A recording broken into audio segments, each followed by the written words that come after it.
Welcome to the C.H.A.N.G.E podcast, the one and only fitness and nutrition podcast that goes way beyond just training and nutrition, where you will find the experience, the education, and the expertise that helps you choose hard every day and transform your body and your mind. I'm your host, Cody McBroom. Today, I'm going to give you a framework for change.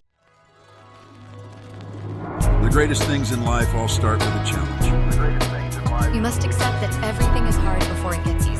Everything you want in life begins with a hard path. I'm actually excited about this. I feel like I'm getting, maybe this is the maturing podcaster in me. I don't know.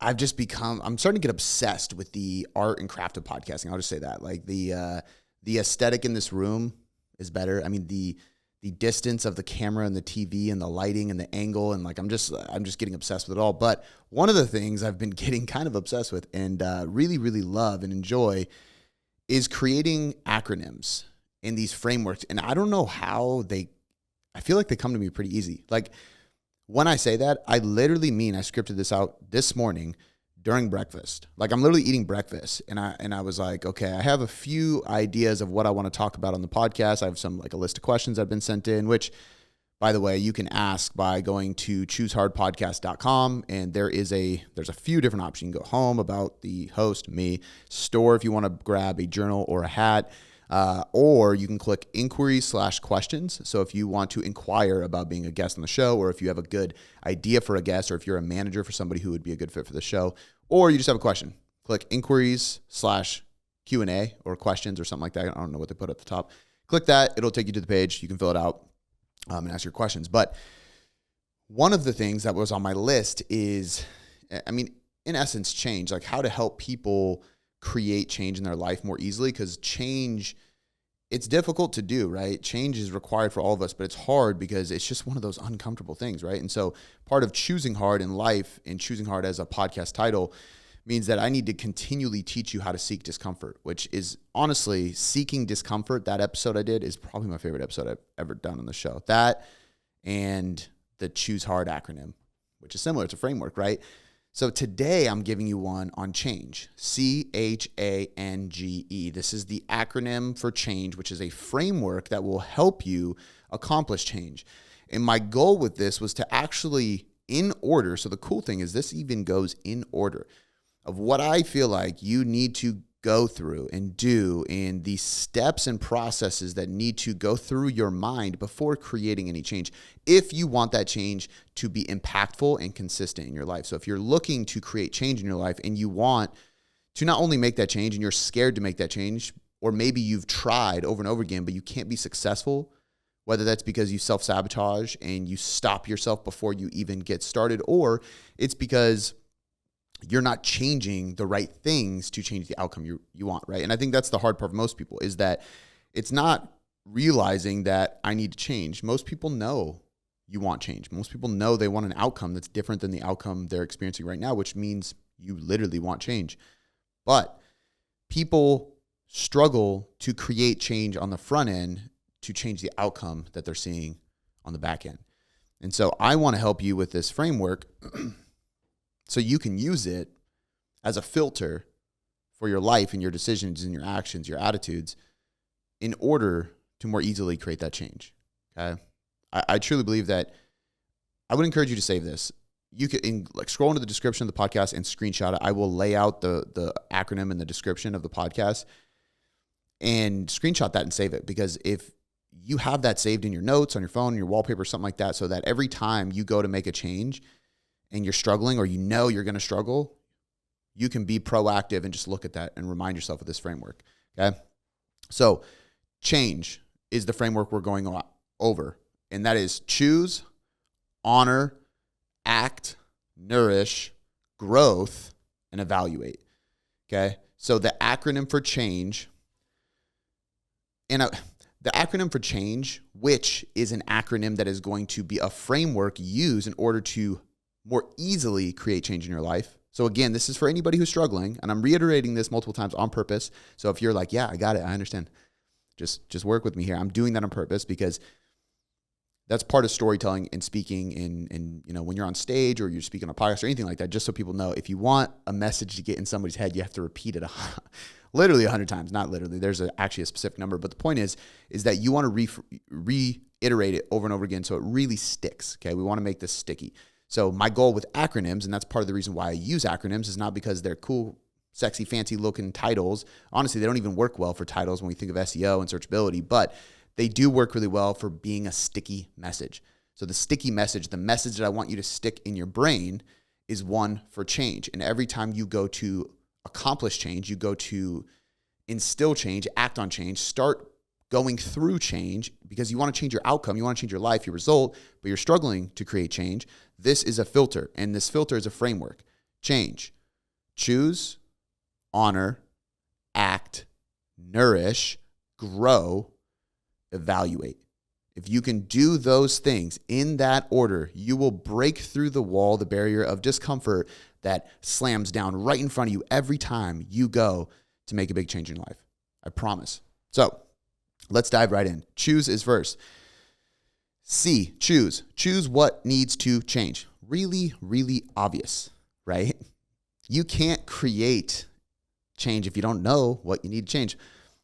But there's more to this. You can't just think of the outcome. This is where people fail. I want to change my body because I'm insecure. I'm lacking confidence. I don't feel energetic. I have bad digestion. I'm not athletic, whatever it is, right? You want to change your body. Okay, cool. You want to change the result. That's the thing here, right? The result, the outcome is what you're trying to create change in.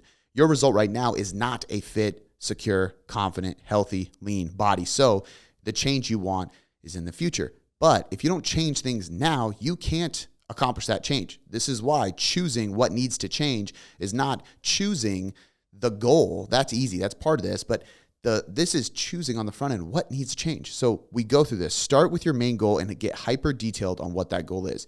If you want to lose weight to have more confidence in your body, cool. Let's anchor yourself to that goal. Get super specific and actually try to visualize the goal. You want to lose weight. Is that 10 pounds, 20 pounds, 30 pounds, 40 pounds, 50 pounds? What weight?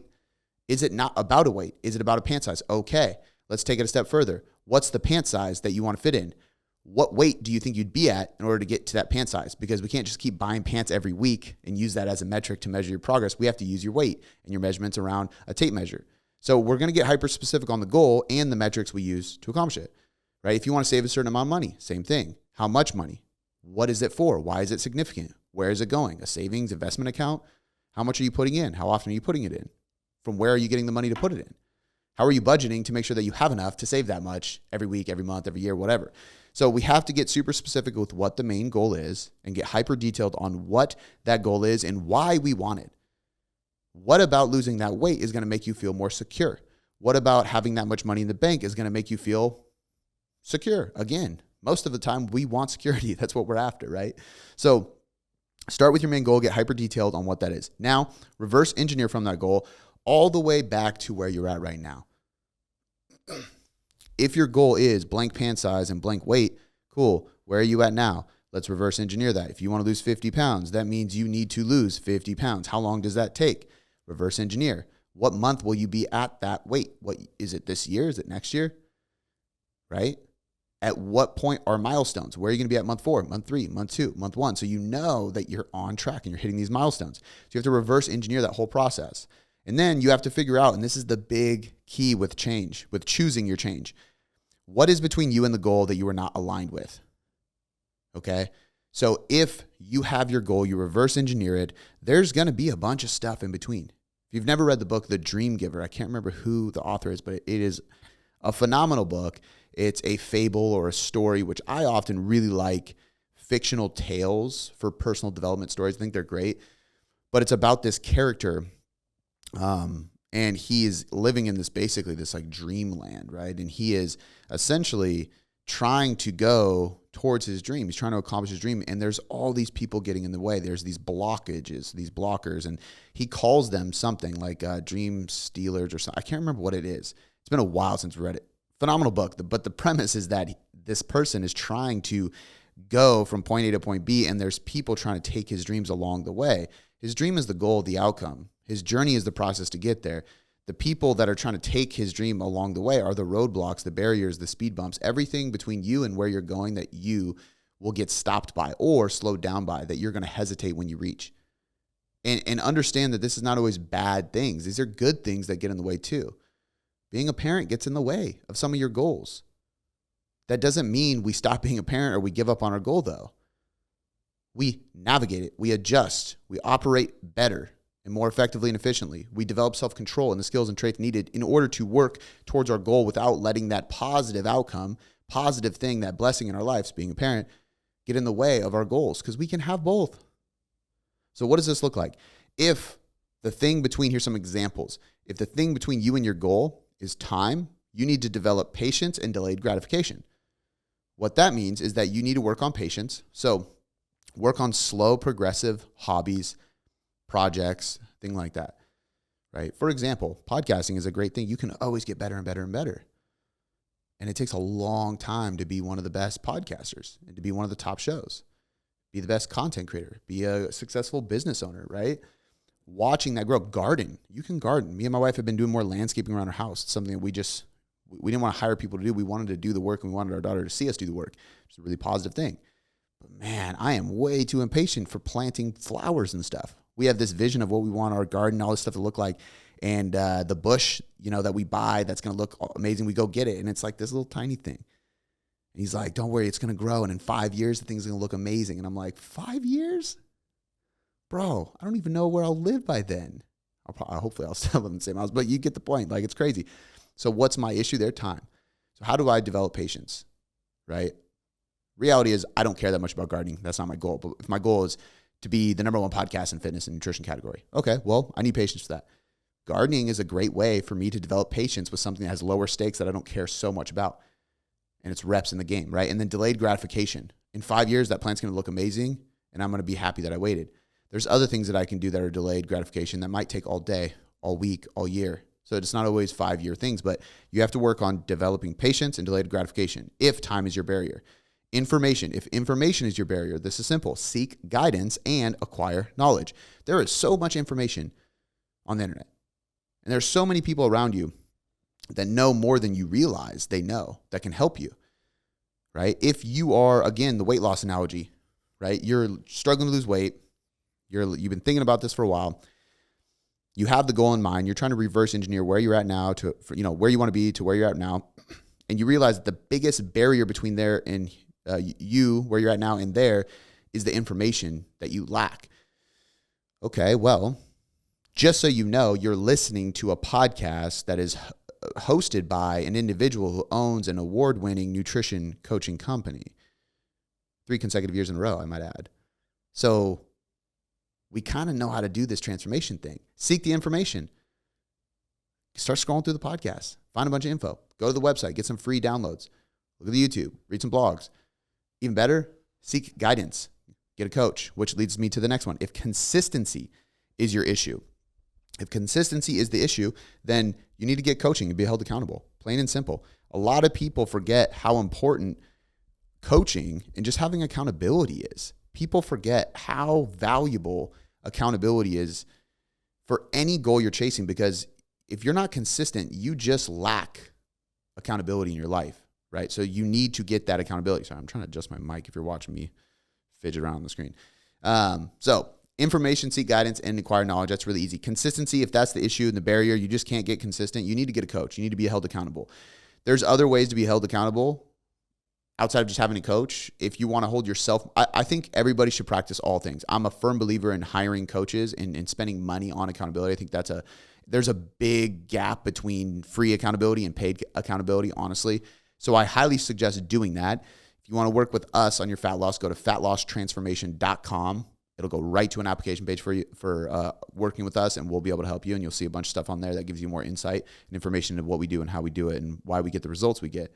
But you can also be held accountable to yourself by setting standards and core values. I have a whole podcast on personal identity and standards. Go listen to that. You can search it. If you type in on Spotify, Apple, YouTube, personal identity and standards, Cody McBroom, I guarantee it'll pop up. Check that out. It is super helpful for that. You can also be held accountable by publicly saying what you're doing and sharing, right? Like social media, We all have it. So post on your story what you're doing, why you're doing it, what you're working on. People will hold you accountable, whether they realize it or not. Them watching it puts in your brain subconsciously that people are following your progress, and that will keep you accountable. And then the last thing is the conflicting aspects of your life. So if you have conflicting habits, environment, goals, lifestyle, you need to remove and rewire. So if you have things in your life that are between where you're at now and where you want to be, that are blocking you as you reverse engineer this goal, you need to choose to remove or rewire your habits, your environment, your goals, or your lifestyle. If there's aspects of your environment that are not conducive to your goal, but they're conflicting, remove it. If there's aspects of your habits that are not conducing, but they're conflicting, then you need to rewire them. You need to change them. Lifestyle, same thing. Goals, if you have goals in other areas that are conflicting with this, maybe you wait on this goal, or maybe you figure out a better way to accomplish this goal, right? Or maybe you have empty goals that you keep striving for. Shift gears, rewire. There's a lot here, but the point is C for change, is choose. You need to choose what needs to change. Before you can create a new outcome in your life, the first step in this framework is to choose what needs to change. You have to reverse engineer your goal. You have to look to see what the issue is between you and where you want to be. What is blocking you? Is it time, information, consistency, or conflicting habits, environments, goals, or lifestyles? And then you need to rewire or remove the necessary aspects in here. You need to develop patience and gratitude. You need to seek guidance and acquire knowledge, or you need to have a coach and be held accountable. So that's choose. The next one is honor. I've used honor in the choose hard analogy or acronym as well. I love the word honor. Sometimes I giggle in my head because I think it's also like a cheesy word for most people. It reminds me of like an affliction shirt that you would get at Buckle, if that's still a store and if that's still a brand. It says like honor with like some like weird medieval looking gothic spades on it and like bedazzled, like an acid wash material.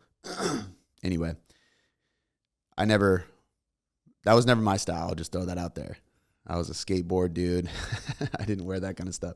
So anyway, honor yourself for committing to making a change. This one is really simple, but it's so important. So once you choose what needs to change, not choose the outcome that you want to change, not the result, but you choose which habits, what parts of your life, environment, all those things that need to change, and you start acting on that. Before you even take action on anything, you need to honor yourself for committing to making a change, because that's a huge step. Pat yourself on the back for that. I am not the participation trophy kind of guy. I think that is complete BS. I think nobody should get a trophy unless you win. The whole point of playing games and competing and pushing and challenging yourself is to win. And if you don't win, that's okay. Not getting a trophy or a reward or a pat on the butt doesn't mean that you're a failure. It means that you have the opportunity to learn, grow, and do better next time so you can win. That's the whole point of the pursuit. That fuels our performance. We're humans. So this is not the participation trophy. Honoring yourself in this moment is because it's super hard to make change, and you need to acknowledge that. And when you acknowledge that, positive things happen. Specifically, it's important to acknowledge what you are doing and that it's not easy, because this establishes more self-worth and increases your determination. It provides some internal accountability to do the work, because you set the goal, you created the list of changes you need to make, and then you've acknowledged yourself for taking that step. And once you acknowledge yourself, you are creating some internal dialogue and accountability that is relying on you to create change. It is expecting of you to see change, which means you need to follow through. That leads to more self-worth and self-determination.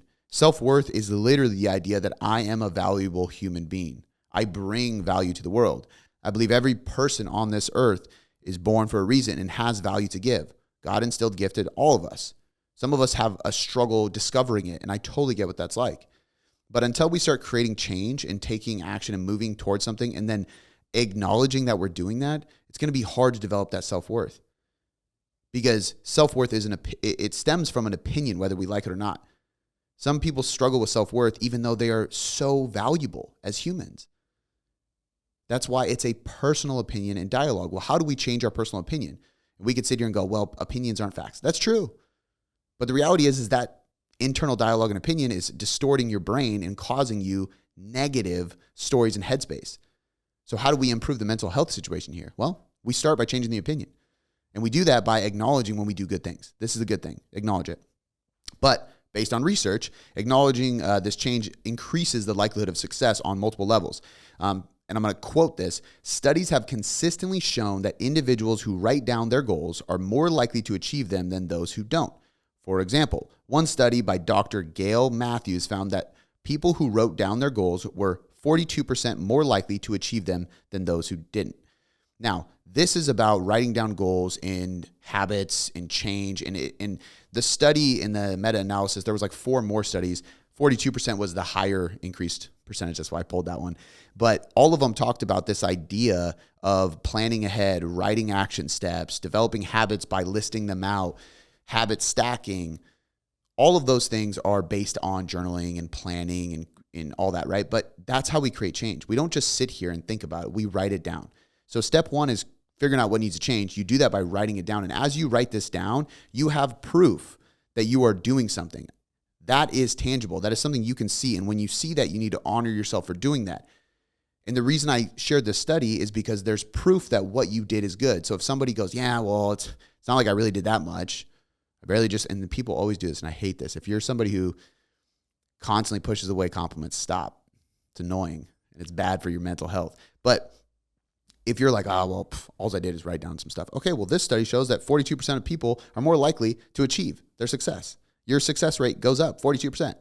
So what you did is a success trait, is something that only individuals with a growth mindset do. So acknowledge your growth mindset and that you're doing this and applaud yourself for it. That's all I'm saying here. Honor yourself for committing to making a change. I need to interrupt the podcast for just a moment. I promise this will be quick. But if you've listened to the podcast for even just a few episodes, then you know that I am huge on having a journal practice in your daily routine. There are so many studies that show it increases your positivity, it increases self-worth and self-belief. It's going to help you execute on bigger tasks and develop new habits. And it's also shown by research to decrease stress, even the cortisol hormone itself, which is wild. But it's also going to help you manage anxiety, depression, overwhelm, countless other things. And yes, I'm literally just talking about taking a pen or a pencil and writing on some paper for just a little bit. But if we want to take it to another level, we have to write specific things. And that's where most people struggle, is what to write in your journal. So I created our Tailored Life Journal. You can find this at tailoredcoachingmethod.shop. All the prompts are backed by science, research, and a decade plus of myself buying every great journal under the sun to test out the prompts and figure out what works best to create a positive, purposeful, and a productive environment for my day. So once again, head over to tailoredcoachingmethod.shop, grab yourself a journal. They are cheap, they are effective, and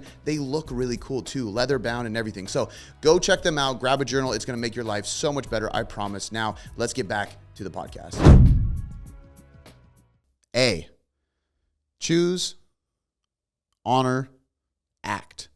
Act on the first and smallest step towards making change as fast as possible, because this is what builds momentum. So once you choose what needs to change and you acknowledge yourself for identifying it and becoming aware of it and wanting to create change, because some people just sit around lazy and don't do anything, act quickly. Once you figure out what needs to change, act as quickly as possible, because when you act quickly, this is what starts the initiative, and this is what turns into that snowball effect and really builds a lot of momentum in your life. And that momentum is going to carry you towards success. So don't wait, because delaying action decreases motivation and confidence to succeed. If you want to be motivated, internally, self-driven, you need to take action quickly. And if you want confidence, you need to take action quickly, because that shows that you are doing something uncomfortable and you are doing it without hesitation. That literally increases confidence, because you're proving to yourself that you don't wait around. You get it done.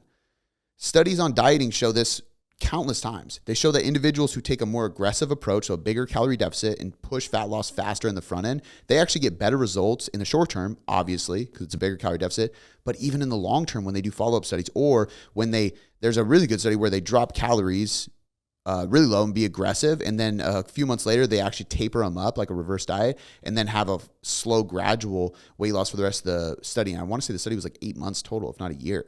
And the other group just did slow and steady the whole time.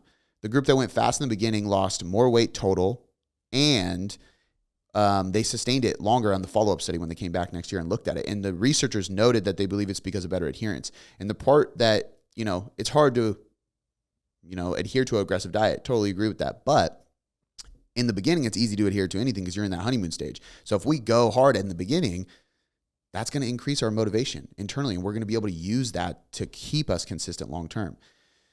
So research consistently demonstrates this in other areas of life too. And I want to highlight this because I always like bringing research on to the podcast so you guys can understand this is not just me, although I do think there's a lot of value in the evidence from anecdotal experience, so just the experience of being a coach working with people. But I like bringing research in because it's irrefutable. Research consistently demonstrates that taking action quickly, keyword, quickly, leads to a range of positive outcomes, including faster results, obviously, improved decision-making, and the ability to adapt and evolve more effectively. So pulling from this longer section of this research study, I put a few bullets here. This is really simple. Increases confidence by proof of overcoming fear more often. Really simple. The more you do something, the more confident you get in that thing. So if you take action quickly, if you open the door as soon as the door presents itself, you seize an opportunity as soon as it pops up, you're not afraid to take risks. If you jump right in and take action and do the work, you are increasing confidence because you now have proof that you don't hesitate, that you don't wait, that you don't get overcome. You don't get overcame by the fear, but you overcome the fear through your actions. Number two, it leads to more actions being taken quickly, which stacks action. So research actually shows that it becomes a habit for people. Once you take action now, if another opportunity or action step presents itself shortly after, you're more likely to take that second step, which is really cool.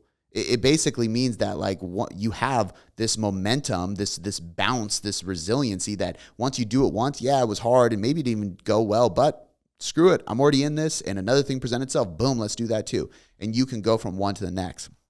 It helps you become better at adapting and evolving to change, which makes sense too, because if we are taking action quickly as soon as change presents itself, it's like the whole cold water thing when you're jumping in the pool or the lake and you're trying to dip your toes in and it just makes it worse and worse. And now you start building this story in your head that you're jumping in this Antarctic, a glacier frozen. There's probably polar bears swimming around. No, it's not that bad. Just stop being a baby and jump in. And once you jump in, it's not that bad. You just wasted time, right? But a lot of times, the quicker you do it, the more you realize that, and then it's easier next time. You just get adapted to change and evolving. Discomfort is something that we grow accustomed to. It never becomes comfortable because it's always uncomfortable. Our body's not meant to be at very, very low temperatures submerged in a bath of ice water. That's always going to be uncomfortable. Bulgarian split squats always suck. But the quicker you take action on something, the easier it is next time. And then the more likely it is that you will consistently do that because you become really good at stepping into that fear and discomfort. So you adapt and evolve when other things show up. Because I'm in the gym and I'm doing uncomfortable things, when something uncomfortable comes at me in life that has nothing to do with the gym, I'm more likely to be able to handle that appropriately and do it quickly because I've trained myself in the act of stepping into discomfort. It decreases indecisiveness and the paralysis by analysis aspect. So based on what I just got done saying, this is the kind of byproduct of that. You're going to also decrease your indecisiveness. You're going to be able to make decisions quicker. Research shows this. And you're less likely to have paralysis by analysis because of that. And then lastly, you learn more lessons because you submit yourself to more situations. So the reason acting and acting quickly specifically is so important is because all of these things, but just think of it like this. If nothing else, the more you just take action, the more opportunities you have to win or lose. But that also means the more opportunities you have to win or learn how to win next time. If you wait 3 months before jumping towards your goal and taking action, that's 3 months that you not only didn't get to your goal, but you also didn't learn anything at all. You could fail twice in that 3 months, learn a lot, and then apply those failures to the next time you try again.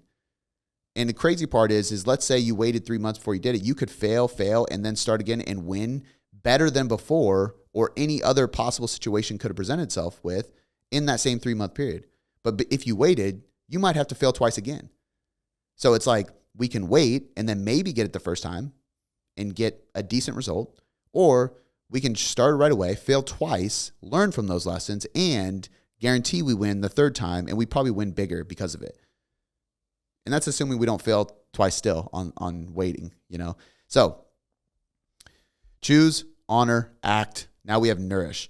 Nourish the new habits you are making and the environment you are creating. This is really important because, I almost put navigate here, but the reason I didn't put navigate is because I think sometimes people get so sucked into trying to figure out what roadblock is coming, how they're going to navigate those things, which I think is important, right? That's like playing chess in life. You have to understand the playing field and know if I do this, they might do this. If I do this, the business might do this. If I do this, I'm probably going to have this craving, or I'm going to burn out quickly and then it'll lead to a binge. Like, if you understand those things, that's great. And you can think about those. But if you get consumed in them, you get paralysis by analysis. And I just talked about how to not do that. Act quickly. Don't think too much. And so nourishing is something different. Nourishing is I just literally looked up. I was like, okay, if we have to nourish what we're creating, what are the words that are similar to this? Feed, sustain, maintain, nurture, foster, cherish, whatever you want to call it. Nourishing is the act of feeding into your new habits, feeding and fueling your new environment, fostering and maintaining and building a sustainable habit system and structure and environment, right? I want to cherish it and I want to nourish it, plain and simple. And when we do that along the way, we are fostering its growth. This is really important. And I want to use an analogy for this one. And the analogy is a tree or a plant, right? So how does a plant or a tree get big and beautiful, right? And this is when we talk about nourishing your habits and your environment to be more successful and fulfilled in life, the analogy of a tree or a plant is literally perfect, because how a tree or a plant grows big and beautiful is we have to plant the seed first. That is the new habit.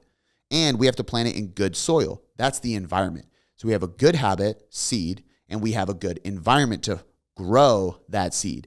And that is the soil. We're planting a habit in the right soil environment. Then we have to feed it. We're going to feed it water, which is your supporting habits. So what habits and traits and actions actually help foster and feed and fuel your new habit, right? Which this is feeding it water, it's supporting habits. And then we have sun, which provides us nutrients to grow the plant. But for us, that's positive thoughts. If we don't have positive thoughts, we're just a ball of negativity and we're never going to move forward, right? We never grow. We never see the other side of it. Then we have to prune the branches as it grows, because as it grows and there's more and more leaves, you have to prune it. You have to trim the leaves. This is removing toxicity in your life. You have to remove the trees and the branches. Now, there's going to be some branches with dead leaves. That doesn't mean we have to remove the whole thing. And what I mean by that is there's going to be aspects of your life that are not conducive, but they're also not things that you can remove. You have to deal with that. And the way you deal with that is you remove the leaf. That could be creating a distance, creating a boundary, creating non-negotiables, developing new standards and core values for yourself that you can have integrity with, so you don't let that branch kill the leaf again, okay? And then lastly, we have to be consistent with all of the above and just patient, because it's going to take a while, as I mentioned earlier, to grow that plant, okay? So again, when we look at, and this is me going back to the beginning, I'm going to repeat this because I want you to think about it. If I can get you to visualize this plant, you're more likely to understand what nourishing your habits and environment for success means, and it's going to stick in your brain. This is what this is crazy that I even study this stuff, but here's a step into my brain. This is what the leading memorization champions in the world do and study. Yes, this is a thing. Competitions for memorization. And what they do is they think of these crazy scenarios in their head. Like, I have to remember red hair. Okay, I'm going to walk into, this one guy was talking about, it was really fascinating. He opens the doors of these hallways and he has an image that he remembers about the different things he has to remember. So he's like, okay, I have to remember milk, I think was one of the ones he used as an example. So I'm going to open the first door. My mom's sitting there. I'm going to dump sour milk on her head. That is so weird, but he'll never forget opening a door and pouring sour milk on his mom's head. And that lets him remember milk. He has a visual, right? It's super weird. But so I'm going to repeat this and I want you to really understand it. Because the best way to nourish our habits and our environment for future success and fulfillment and happiness is the analogy of the plant. If we think of how a plant grows and how we make sure a plant or a tree grows the right way, we can easily understand how to nourish our habits and environment to be successful in our own lives. And first, we have to plant the seed. The seed is the habit, and we have to plant that seed in good soil. The good soil is a positive environment for us. Then we have to feed the plant or tree. And we do this by feeding it water, which are new habits that are supporting the main habit we want to build. So if we create a habit that's going to lead to success, we have to have supporting actions and habits that we stack on top of it that help fortify it, that help stay consistent with it, that help fuel us doing more of that. We also need sun. Plants need sun to grow. That's the other thing it feeds. That is going to be positive thoughts. We need to feed ourselves positive affirmations, journaling, gratitude, these kind of things so that we can consistently be in the right headspace to consistently grow. We have to feed ourselves that. And it's forced because we're humans. We go to the negative right away. It's subconscious. Then we have to prune the branches because as a tree or a plant grows, we have to trim off the dead leaves and branches to allow it to grow. If we don't, it stunts our growth. If somebody or something or some place in your life is being toxic, is killing your vibe, literally, you are going to stunt your growth. They are stunting your growth. They're killing your ability to grow. So you have to prune them. You have to trim the branches. This is hard for a lot of people, but this is us removing toxicity and aspects of our life that actually stop us and stunt our growth. And then last but not least, we have to do this all consistently, and we have to do it patiently because nothing happens over time, especially not growing a tree. That shit takes forever. Okay, so this is us nourishing these new habits and environments. That is N. G. So we have choose the habits that need to change.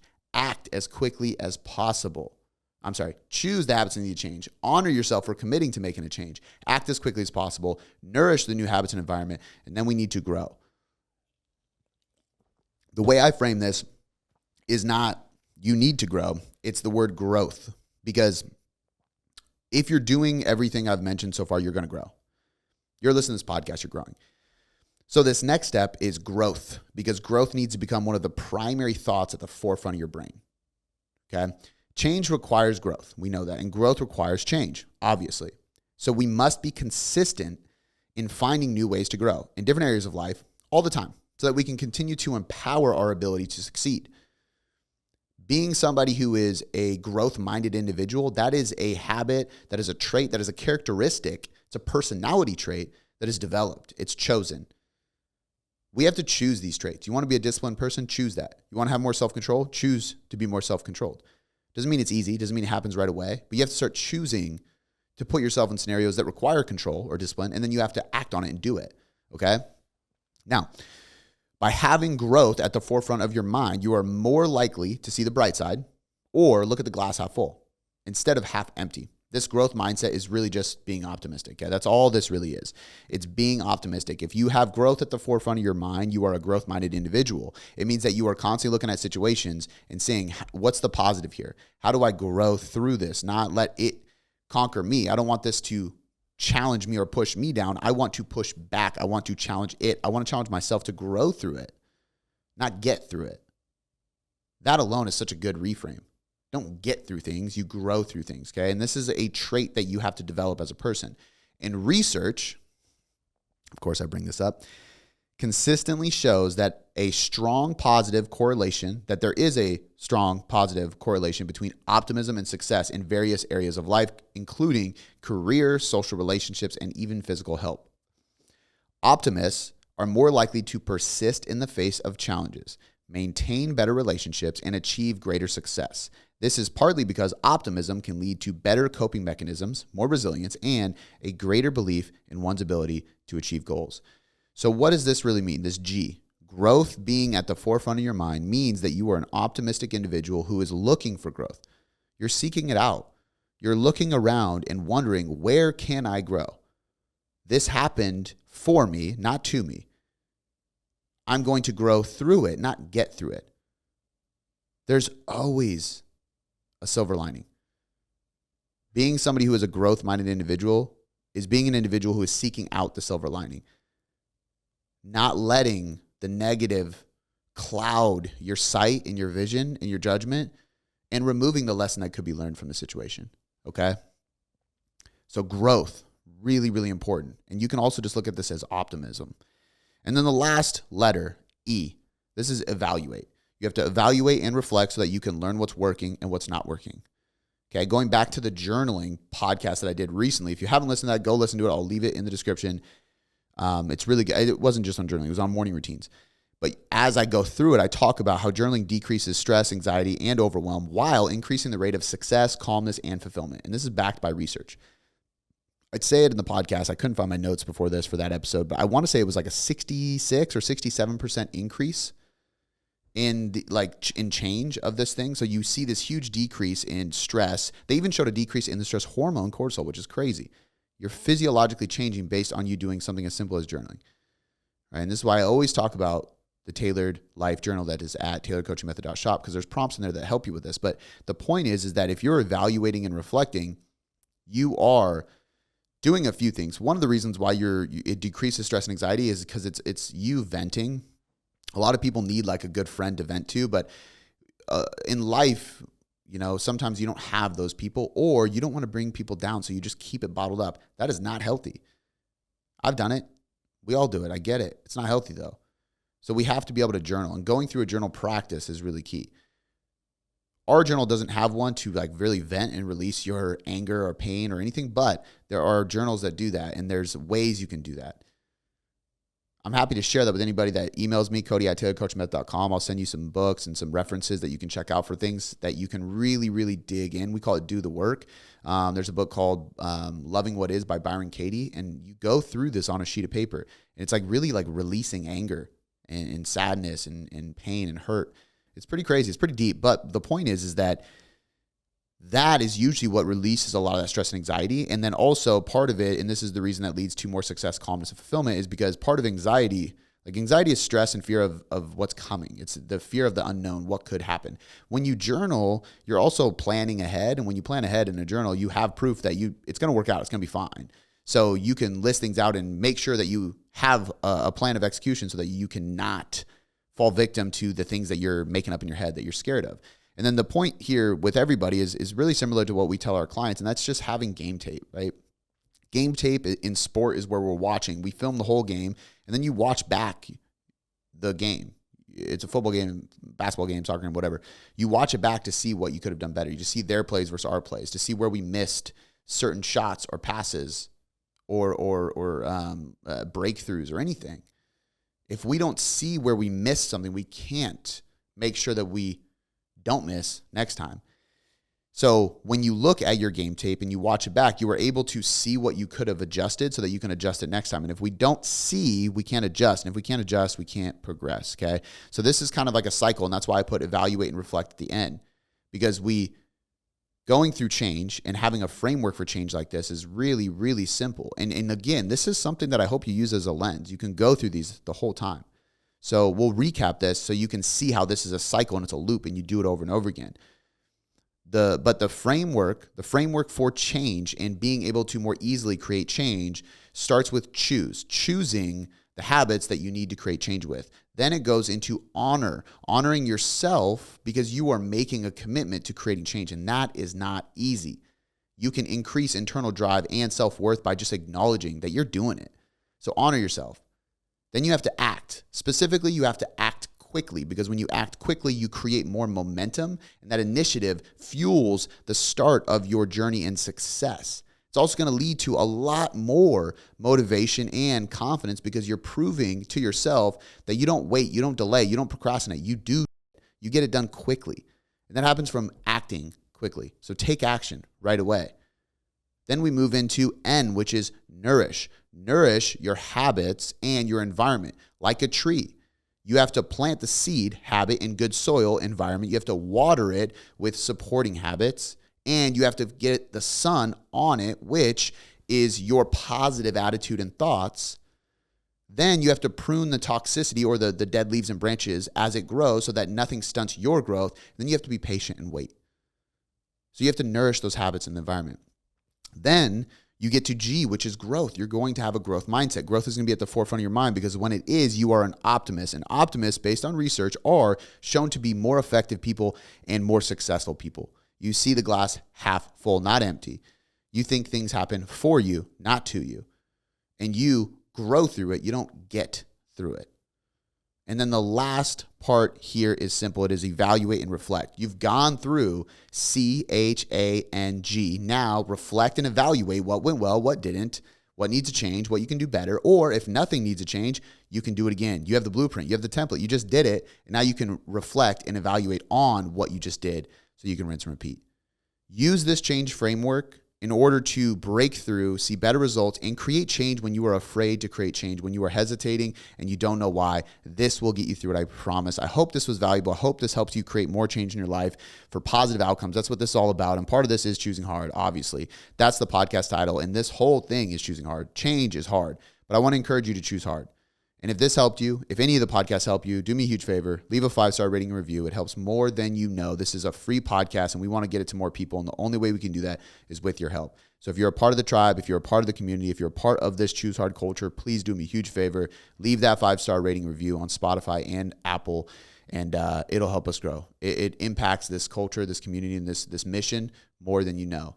Thank you for being here. I appreciate you. I'll catch you next time.